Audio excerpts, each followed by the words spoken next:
ایک اور بہت بہترین روایت ہے، اور یہ میں نے ابھی تھوڑی دیر پہلے بھی میں نے عرض کیا تھا کہ 4 طرح کے لوگ ہوتے ہیں۔ بعض وہ جو بالکل عافیت کے ساتھ رہتے ہیں لیکن گناہ بھی بہت زیادہ ہے،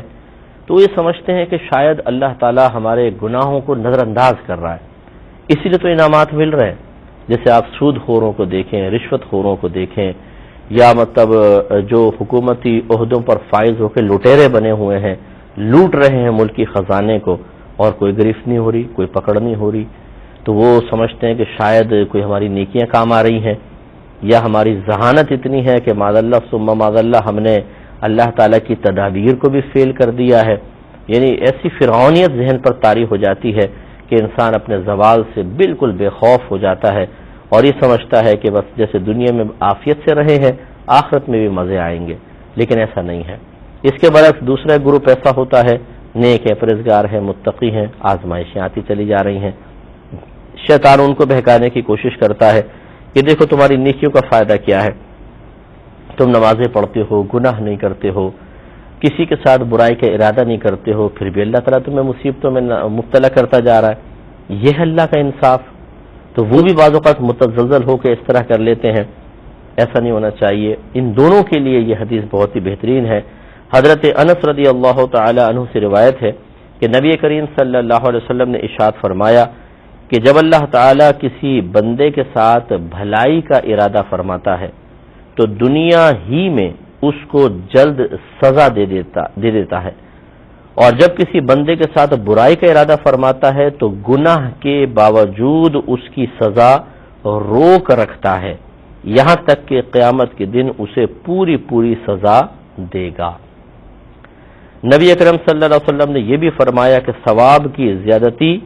مصائب کی زیادتی پر موقوف ہے، اور اللہ تعالیٰ جب کسی قوم سے محبت کرتا ہے تو اسے آزماتا ہے،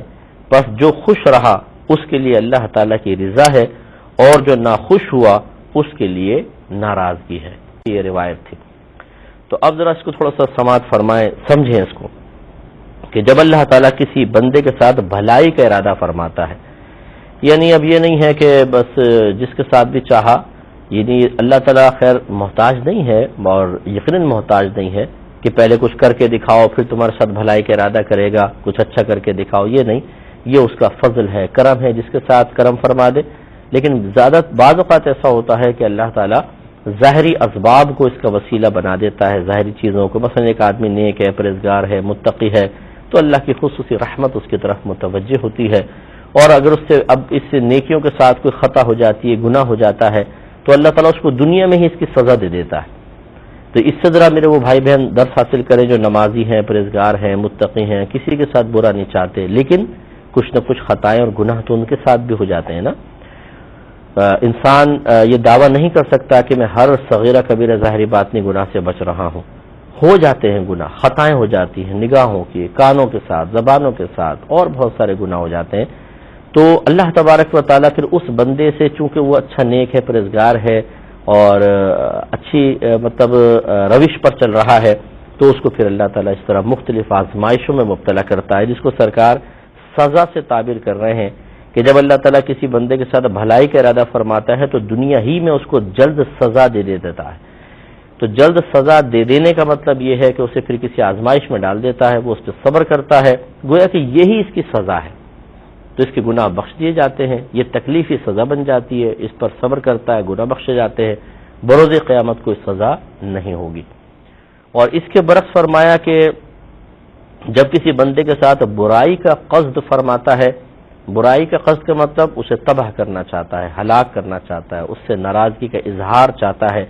تو پھر اللہ تبارک و تعالیٰ اس کے گناہ کے باوجود اس کی سزا روک رکھتا ہے۔ تو دیکھیں بڑے بڑے جو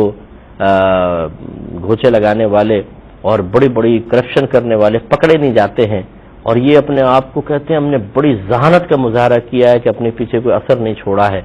یہ آپ نہیں کر رہے، اللہ تعالیٰ آپ کو ڈھیل دے رہا ہے۔ بروز قیامت ایک ایک پائی کا جب حساب دینا ہوگا تو پتہ چلے گا کہ کس قدر مشکل تھا یہ لوگوں کا لوٹا ہوا پیسہ جو آپ نے کھا لیا، حرام ہے، وہ اس کا حساب دینا کتنا مشکل ہے۔ تو جتنے یہ گناہگار قسم کے لوگ جو عافیت میں ہیں کہ گناہ کر رہے ہیں، صحت بہت اچھی ہے، کوئی بیماری نہیں ہے، کوئی پریشانی نہیں ہے، کوئی غم نہیں ہے، جو کام کرنا چاہتے ہیں، سورسز ہیں، افرادی قوت ہے، سیاسی پارٹیوں سے بڑے لنکس ہیں، آرام سے سارے کام ہو جاتے ہیں، ایک فون پر کام ہو جاتے ہیں، تو انہیں دنیا میں تو کوئی سزا محسوس ہوتی ہی نہیں ہے۔ تو اس کا مطلب یہ نہیں ہے کہ آپ کی نافرمانیوں کو نظر انداز کیا جا رہا ہے، بلکہ میرے آقا صلی اللہ علیہ وسلم فرما رہے ہیں کہ جس کے ساتھ اللہ برائی کا ارادہ فرمائے، جس کو ہلاک کرنا چاہے، تباہ کرنا چاہے، اس کے ساتھ پھر یہ معاملہ ہوتا ہے کہ اس کی نافرمانیوں کے باوجود اللہ اس کو نعمت دیتا ہے۔